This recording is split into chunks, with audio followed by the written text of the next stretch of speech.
What is up, everybody? JT Sports here, back to you guys with another episode of the JT Sports Podcast. On this episode, I'm going to be giving you guys my NFC South 2022 record predictions. We're going to be going over my best case scenario, my worst case scenario, and my overall record predictions for all four teams in this division.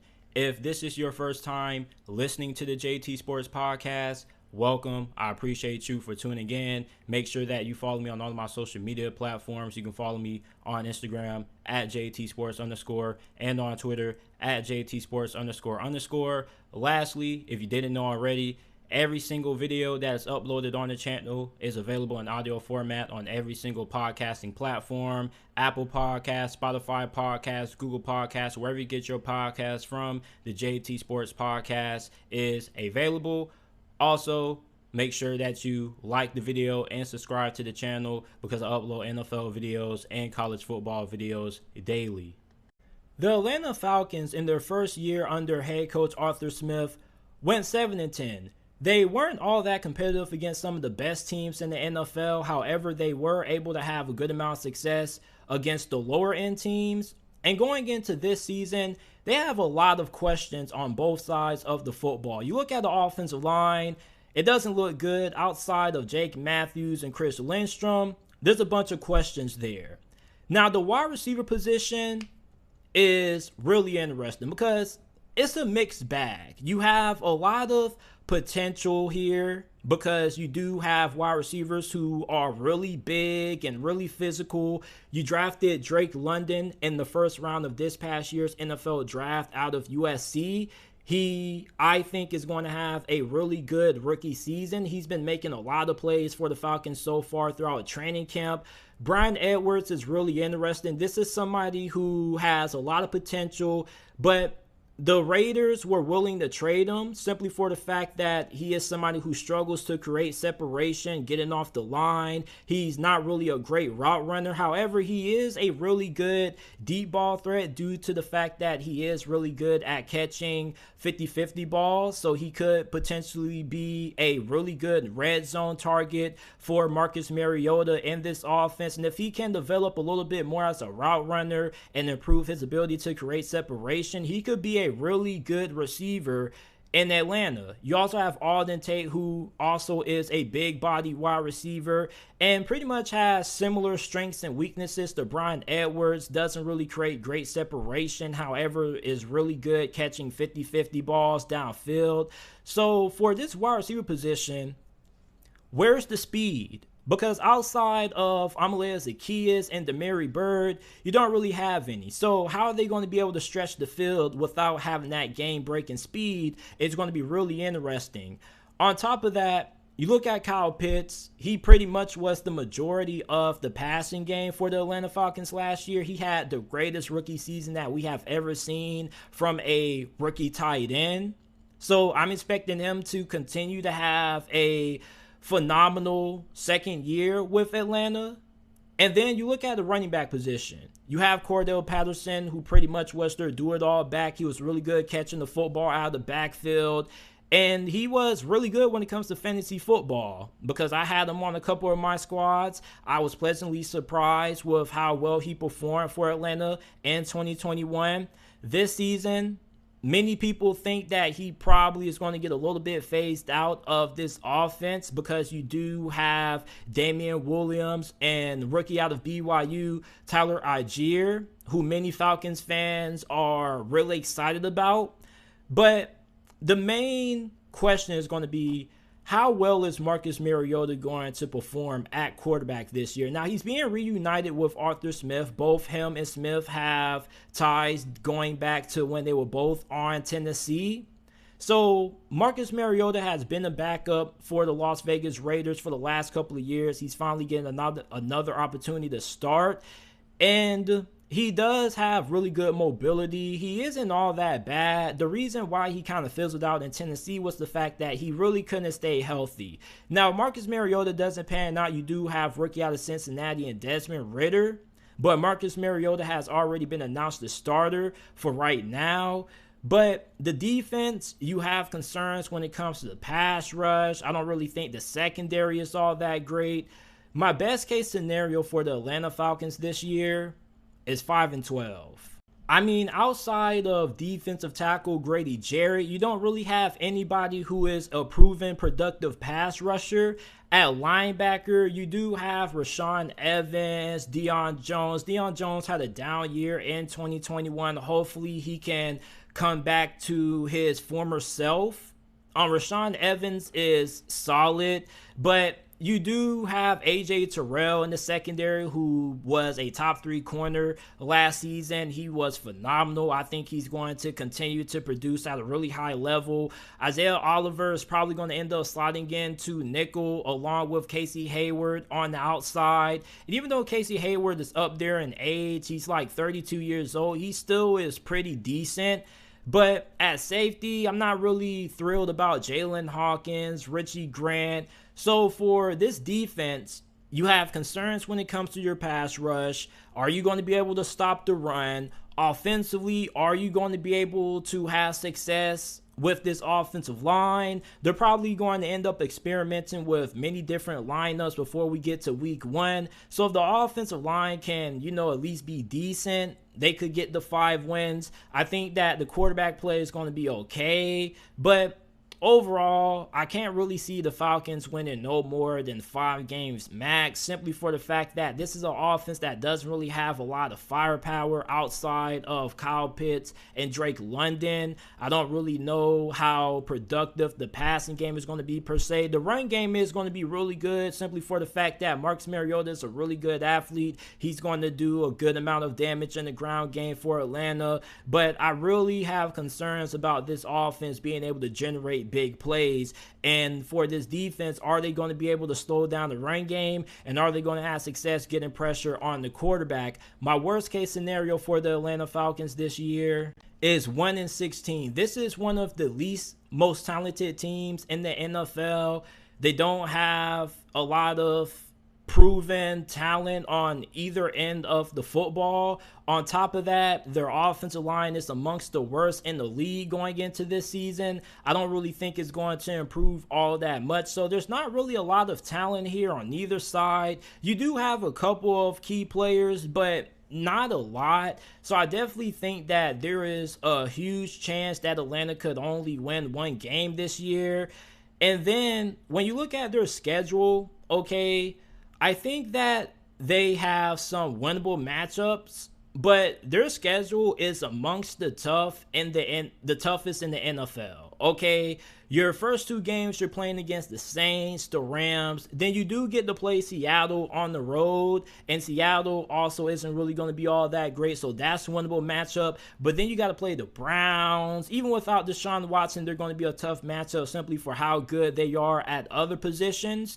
The Buccaneers, the 49ers, the Bengals on the road. You got to play Carolina twice. Carolina could be really interesting. You could potentially split with them. You got to play the Chargers, the Bears. It's another winnable matchup. But for Atlanta, their schedule is just incredibly tough. And with the talent that they have on this team, I definitely think there is a possible chance that they could only win 1 game. But my record prediction for Atlanta this year is 2-15. It's just so many concerns. And of course, Atlanta Falcons fans are going to get upset. They're going to say, we're going to be better than 2-15. I don't really know, because did the Atlanta Falcons really just get better?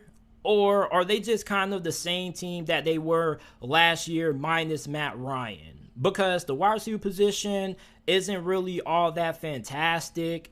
I am excited about Drake London, and you are going to have Kyle Pitts there, but you need more. Okay, is your defense going to be able to get off the field on 3rd down? Are they going to be able to get consistent pressure on the quarterback? Are they going to be able to have better success against the run this year?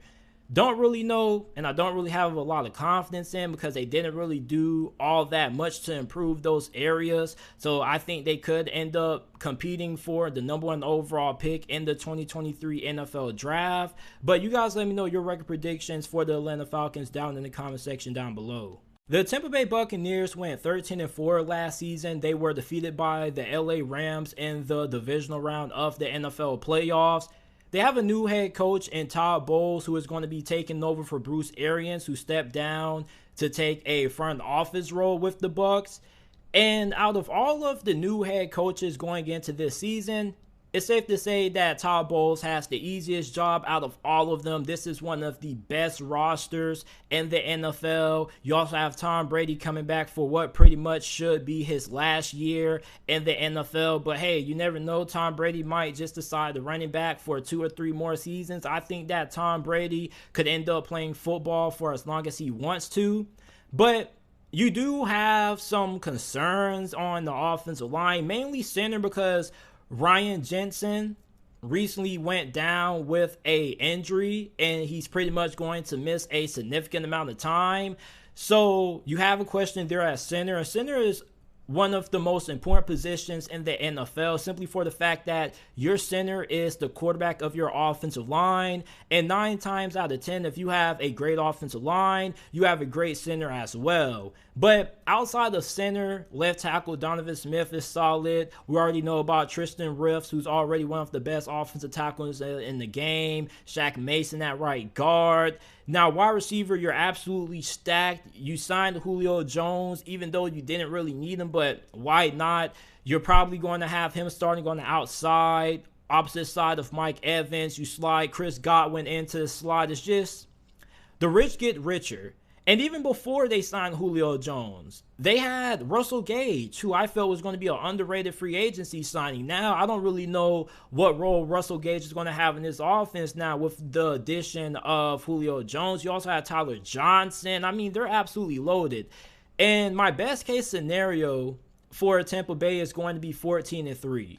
We know that the Buccaneers are going to be really good on offense. They're going to have one of the most talented offenses in the NFL. Leonard Fournette had a really good season for them. You also have rookie out of Arizona State, Rachaad White, who I like a lot. I think he could end up being their primary pass-catching back in this offense.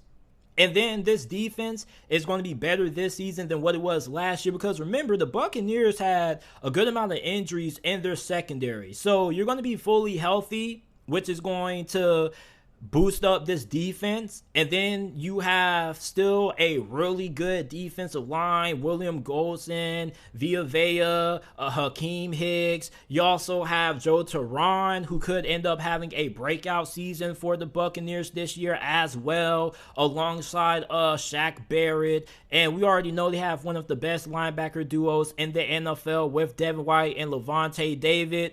A question I have is Devin White going to improve in pass coverage? Because Devin White can do everything but cover at a really high level. So if he ends up improving his pass coverage slightly, then he could potentially end up being the best linebacker in the NFL, because there's not a single thing that Devin White can't do outside of coverage. So if his pass coverage improves, I think it's safe to say that he most likely will end up becoming the best linebacker in the NFL. So overall, when you look at this team, it's really hard to find any flaws and any weaknesses. And your main concern is going to be, what if Tom Brady ends up having father time finally catching up to him? Because we saw what happened to Peyton Manning in 2015. Father time kind of came out of nowhere, and he ended up retiring, winning a Super Bowl, but he wasn't playing at a high level. And you got to wonder if that's going to happen to Tom Brady. But even if it does happen,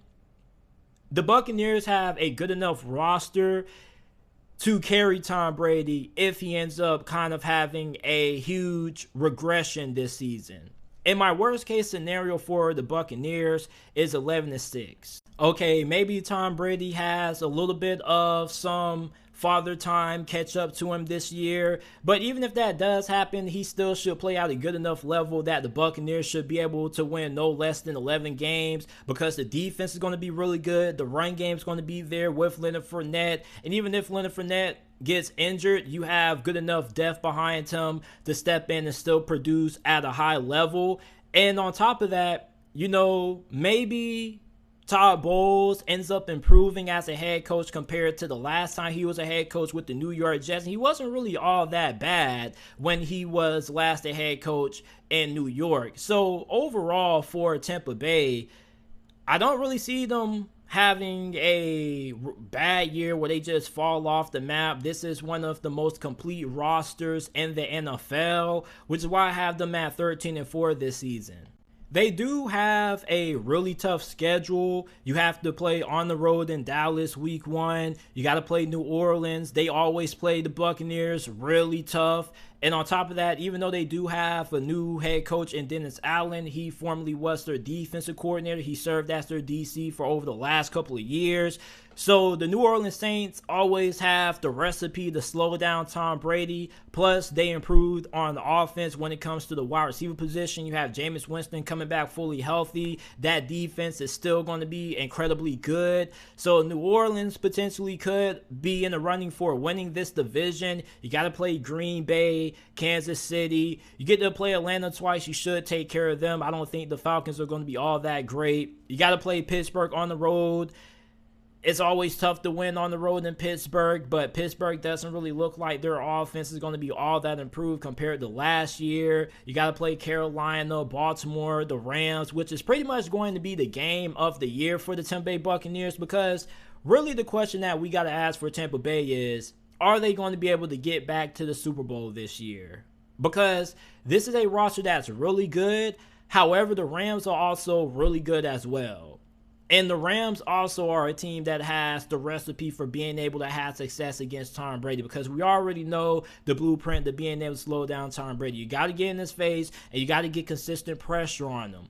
Now, before they go into their bye week, which is late in the middle portion of November, they got to play Seattle. And then after that, coming off their bye, they're playing Cleveland. Hopefully, Deshaun Watson will be able to play in that game. We don't really know what's going on with him and his situation. You got New Orleans on a Monday night, San Francisco, Cincinnati. Then you close the season off playing the Cardinals on the road, Carolina, and Atlanta. So even though this is one of the toughest schedules in the NFL, you're playing Cincinnati, you're playing the LA Rams, you're playing some of the best teams in the NFL this year, this still should be a team that should be able to win 13 games, and they should have amongst one of the best records in the NFL. And I think they're probably going to end up vying for that number 1 overall seed in the NFC. The NFC conference, as I have stated several times throughout this podcast, isn't all that great outside of 3 teams, not counting the Buccaneers. You have the Packers and the Rams, but outside of that, it's pretty much anybody's guess who's going to end up becoming the other couple of teams to end up clinching their playoff spots and winning their respective divisions. So let me know your record predictions for the Tampa Bay Buccaneers down in the comment section down below. Last season, the New Orleans Saints went 9-8, and most people out there will tell you that the Saints overachieved last year, because going into the 2021 NFL season, the majority of people out there thought that the Saints were not going to have a winning record. There were concerns about Jameis Winston, how he was going to perform at quarterback. Also, the wide receiver room was one of the worst in the NFL.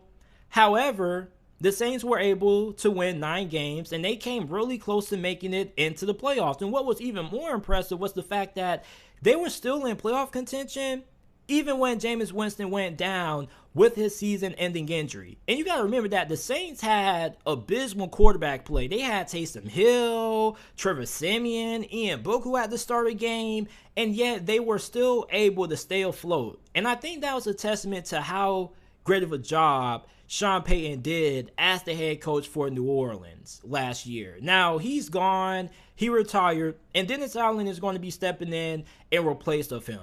Now, the New Orleans Saints have one of the most talented rosters in the whole entire NFL. And Dennis Allen, this isn't his first ever gig as a head coach. He formerly was the head coach of at the then time Oakland Raiders, and he didn't really do a good job there. But with him getting a second opportunity, he has a better chance for success this go around, simply for the fact that he has way more talent to work with this time compared to what he had with the Oakland Raiders. And not to mention, the Raiders were a dumpster fire back then. They still kind of are a dumpster fire now. But you have people who keep on asking, JT, with Sean Payton gone, the offense is going to take a step back in production. No, it's not. You want to know why? Because they have offensive coordinator Pete Carmichael, who has been with this franchise ever since Sean Payton arrived in 2006. And every single year that Pete Carmichael has called the plays for the New Orleans Saints, they have had at least a top 5 offense or better. So if you are a non-Saints fan and you're watching this video, Pete Carmichael as their offensive coordinator, they're not going to take a step back offensively. And plus, you got to remember that this team wasn't good when you look at the wide receiver room. Now you improve that. You sign Jarvis Landry in free agency. You draft rookie wideout Chris Olave in the first round out of Ohio State from this past year's NFL draft. And you have Michael Thomas coming back fully healthy. Not to forget, you have tight end Adam Trottem, who potentially could have a breakout season. So the New Orleans Saints have one of the most talented offenses in the NFL. When you look at the offensive line, yeah, you did lose left tackle Teron Armstead to the Miami Dolphins in free agency, but you did draft Trevor Penning, who has been making a lot of headlines so far throughout training camp for the Saints. He's been in 3 fights so far, and hopefully he ends up winning that starting left tackle job, but he has kind of been labeled as a developmental offensive tackle prospect, so maybe he might not start right away. But outside of the left tackle position, you do have a really good offensive line. Left guard is pretty much secure with Andreas Pete there. Eric McCoy is really good at that center position. Ryan Ramczyk is one of the best offensive tackles in the NFL. You do have Alvin Kamara in the backfield as well. Mark Ingram, even though he's getting up there in age, he still is able to produce really well as a RB2. And the defense, we already know with Dennis Allen still remaining on the staff. Now he's just the head coach. With him pretty much overseeing the defense still, this is going to be one of the most talented defenses in the NFL. So my best case scenario for the New Orleans Saints this season is 13-4. I think that the Saints are going to have the best defense in the NFL this year. Because when you look at this defense on paper, this not only is one of the most talented defenses in the NFL, but this is probably the most deepest defense that we see going into this year, because they have a lot of depth at every single position, especially in the secondary. And that's why I'm so excited about this Saints defense, because not only does this secondary have great quality starters, but they also have great quality depth as well. But when you look at their starters at safety, everybody was like, oh, JT, what are you going to do with the loss of Marcus Williams? Well, they go ahead and they bring in Marcus May, Tyrann Mathieu, the Honey Badger. And I didn't even know that Marcus May was on the New Orleans Saints until I recently did a video about how good their defense was going to be not too long ago. And Marcus May is probably the most underrated safety in the NFL. We already know what the Honey Badger does. And then when you look at their cornerback position, Marshawn Lattimore had a phenomenal season in 2021. He's one of the best corners in the league. You have C.J. Gardner-Johnson, a.k.a. Mr. Deuce Deuce. Paulson Adebo had a pretty solid rookie season. Now, he didn't have as good as a rookie season as guys like Eric Stoltz or Patrick Surtain, but he played pretty well considering the fact that he was a mid-round pick. And I think that he's going to improve this year. You also do have Bradley Roby. Now, I don't know if he's going to get traded or if he's going to remain on the roster, but you also do have PJ Williams as well. So you have a lot of depth when it comes to your secondary. At linebacker, you have Pete Warner, Demario Davis, who still happens to be one of the best linebackers in the game. Your pass rush is still going to be really good with Marcus Davenport, Cameron Jordan. Like, this defense is stacked, and it's a large reason why I'm so high on New Orleans and why their ceiling is as high as what it is. And then on offense, as I mentioned earlier, you do have Pete Carmichael, who's going to be taking over the play calling. Every time that he has called plays for the Saints, they have had one of the best offenses in the NFL. And for the people who are going to say, well, JT, they have Mr. 30 and 30 Jameis Winston, I'm not going to continue to allow you guys to slander my boy Jameis Winston. If you don't know, I am a Jameis Winston fan. He is my favorite NFL player of all time. Don't ask me why. That's a story for a different day. But Jameis Winston was a different quarterback in 2021 than what he was when he last was starting for the Tampa Bay Buccaneers. Don't forget, Jameis Winston had the best touchdown to interception ratio in the NFL before he went down with his injury. 14 touchdowns, only 3 interceptions. Not to mention, the New Orleans Saints had a 5-2 record, and they pretty much would have made it to the playoffs if he would have stayed healthy. And think about this. Jameis Winston now has a better group of wide receivers to throw the football to this year. Jameis Winston most likely is going to win Comeback Player of the Year. Either him, Derrick Henry, or Chase Young. But I'm putting my money on famous Jameis. I'm so tired of you guys slandering my boy Jameis Winston. This is a different quarterback now than what he was a couple of years ago when he threw those 30 interceptions. And even then, all those 30 interceptions were not his fault. I'm just tired of the Jameis Winston slander. Like, everything he does, people got to try to make a meme out of it. And I get it. He's funny. You know, his interviews are really quirky and stuff like that. But I'm so tired of y'all harping on my dude, Jameis Winston, man. Like, have some faith in my guy. Give him an opportunity. I promise you, when the Saints end up making it to the playoffs this year, it's largely going to be because of Jameis Winston. And don't be surprised if Jameis Winston ends up being the MVP candidate.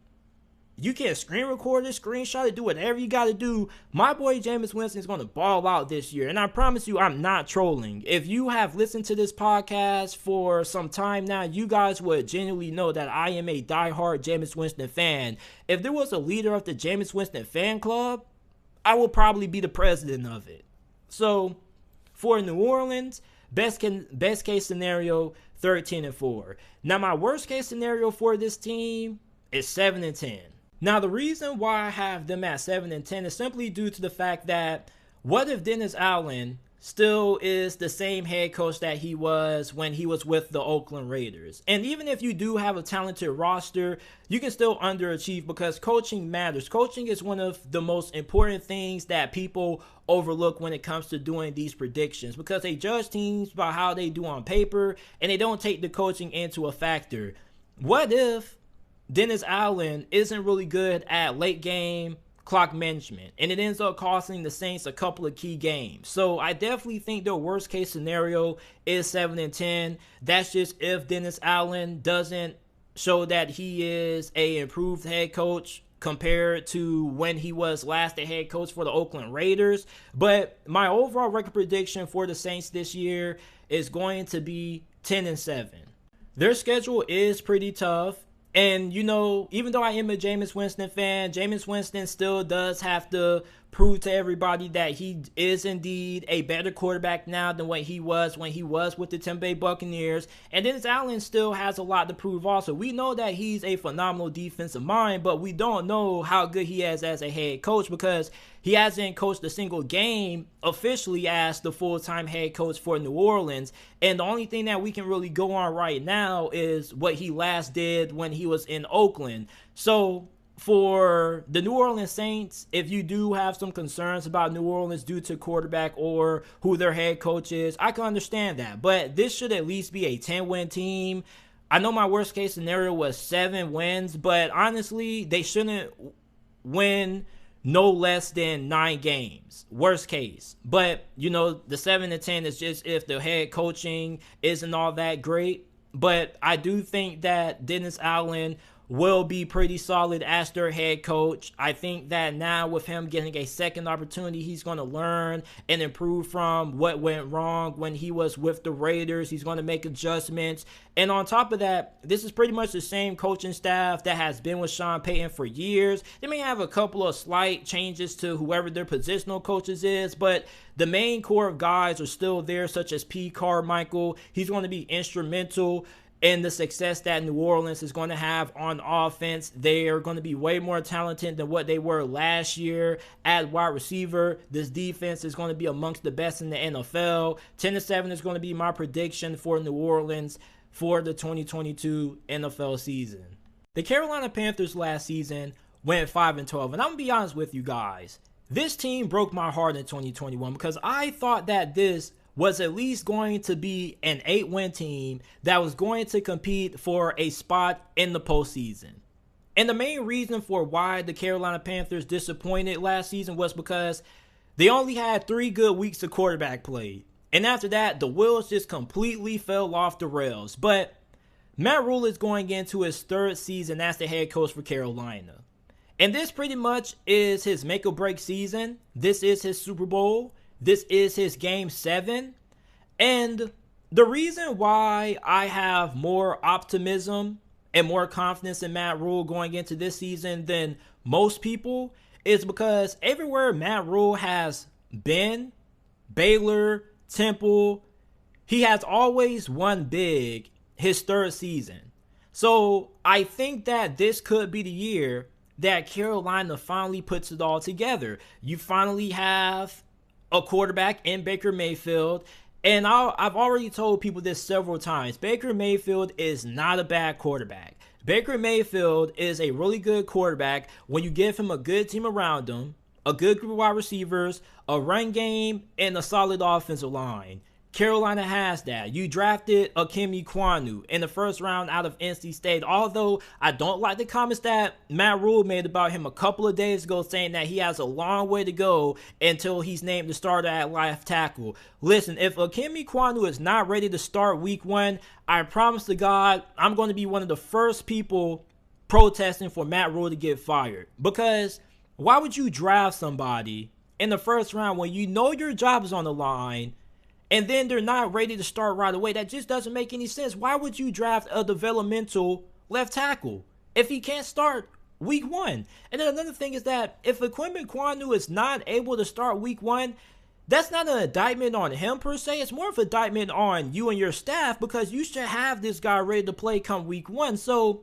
if Akem Ekwonu is not starting week 1, then forget everything that I've said and I'm about to say in this video that's positive about the Carolina Panthers. Now, you have Bradley Bozeman, who had a really good season last year. Austin Corbett, who you signed in free agency, who formerly was with the LA Rams, is pretty good. And Taylor Morin is one of the better offensive tackles in the game. Not to mention, your wide receiver position is pretty solid. DJ Morris, the most underrated wide receiver in the game. Robbie Anderson is a really good deep threat when he's able to remember how to catch the football. And Terrence Marshall could be something special in the slot. You also have Ian Thomas, Tommy Tremble, so your tight end position is pretty good. And hopefully CMC can stay healthy. So my best case scenario for Carolina is 11-6. All Carolina needs is some good quarterback play. They don't even need elite or great quarterback play. They just need somebody who can take care of the football and get the job done, because this defense is going to be absolutely phenomenal this year. This is one of the best up-and-coming young defenses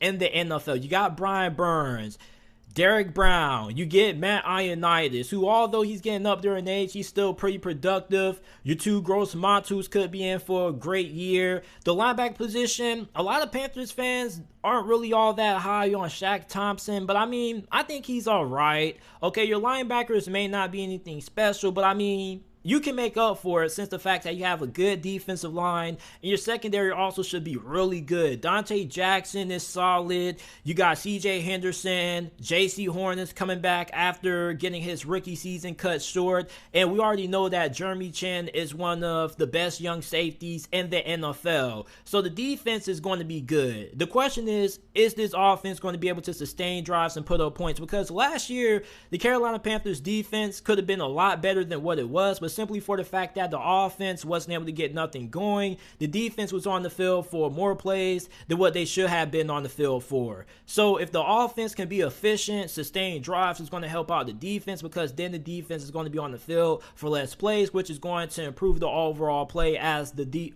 of the defense as a whole. Now, offensively, I think that Baker Mayfield is finally going to be the answer. Baker Mayfield is not a bad quarterback. As long as you give him the keys to the whip, he can get you to your destination, okay? And for Baker Mayfield, I feel like he kind of has been villainized unfairly. It's crazy because in 2020, after the Cleveland Browns made it to the playoffs, right, everybody was praising how great of a leader Baker Mayfield was. They were viewing him as a savior as the Cleveland Browns franchise. And all of a sudden, 1 year later, the Browns missed the playoffs. Baker Mayfield has a disappointing season, mainly due to injuries, and all of a sudden the narrative about him just switches. So I'm rooting for Baker Mayfield, and maybe I am just a tad bit biased. I'm not a Panthers fan. I'm just a big fan of underdog stories. I'm a big chance of second chances. And I'm really rooting for Baker Mayfield to make things work out. And I don't think that Baker Mayfield is going to end up being like Sam Darnold. He's not a project quarterback. He's not somebody who just needs to be fixed from the ground up. He's just somebody who just really needs somebody to believe in him. He needs somebody to give him a shot, because Baker Mayfield, one thing about this guy has been an underdog his whole entire life. This guy had to walk on, twice? And he ended up being the first overall pick and a Heisman Trophy winner. This is somebody who puts a lot of time and effort into his craft. Like, I'm not really concerned about Baker Mayfield this year, and I'm willing to put money that Baker Mayfield ends up working out at quarterback for Carolina.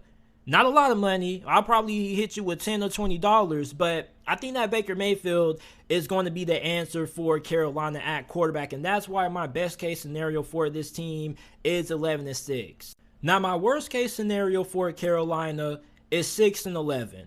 Now, okay, what if I'm wrong about Baker Mayfield? What if the Carolina Panthers once again whiff on quarterback? And then on top of that, the linebacker play drastically impacts the play of the defense, and Carolina is unable to stop the run, and they're unable to cover the middle of the field due to poor linebacker play. That also could hold them back as well. And then Matt Rhule just ends up not just being a good coach, and that fully gets shown in his third year, and he's not able to make it work. So 6-11 is my worst case for Carolina if everything goes left. My overall record prediction for this team is going to be 9-8.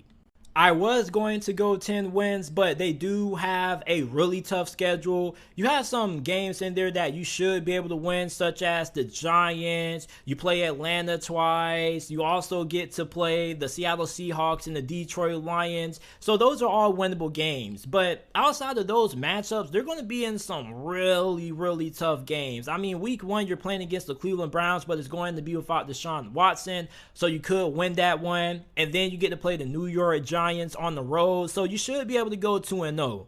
And then you got to play the Saints and the Cardinals, so maybe you could upset Arizona. I think New Orleans potentially could be an upset, since that is your divisional opponent and you do play them twice, so you could potentially upset them once. So maybe Carolina starts the season off with 3 losses. And then you get to play Atlanta there. So there you go. That's, 6 wins at that point. So really for Carolina, I'm really just looking at stability at quarterback. Because last year we've seen what the Carolina Panthers can do if they just have okay quarterback play. Because your defense is going to keep you in the majority of games that you're going to be in this year. Really, it's just all about, can this offense be efficient? Can you sustain drives? And can you take care of the football? And I think they can do that, because this roster is just way too good for Carolina to at least not be able to get into the NFC playoffs as a 7th or 6th seed. And I think they're more than capable of that. And I believe in Baker Mayfield. I'm not like a diehard Baker Mayfield fan, but I am a fan of the second chance. And America is the land of second opportunity. At least that's what they tried to say in the history books.